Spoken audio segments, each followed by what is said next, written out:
Hi friends, இன்னைக்கு காலையில் வந்து மிதுன் மிதுஸ்க்கு ஸ்கூலுக்கு என்ன சாப்பாடுன்னு சொல்லிட்டு பார்க்கலாம். மிதுன் மிதுஸ்க்கு டெஸ்ட் வேலைக்கு, அதனால அவங்க நேரம் எழுப்பி பாடம் படிச்சுட்டு அப்புறம் என்னையும் எழுப்பி விட்டாங்க.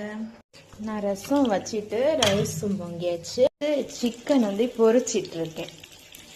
ரெடிமேட் சிக்கன் தான். அடுத்து இந்த சோசேஜையும் பொரிச்சு வச்சு கொடுக்கணும். மோனியரும் சாப்பாடு வச்சாச்சு, ரசம் வச்சாச்சு. அடுத்து 2 சோசேஜ் வச்சுட்டு 2 சிக்கன். இன்னைக்கு மதியம் வந்து இவ்வளோதான் சாப்பாடு. வட்டை மூடி வைக்க வேண்டியதான். சாப்பிடுங்க சொல்லலாம். அதுலேருந்தே ஒன்று எடுத்து சாப்பிடு வேணுமண்ணா. இப்போ கிளம்பியாச்சு.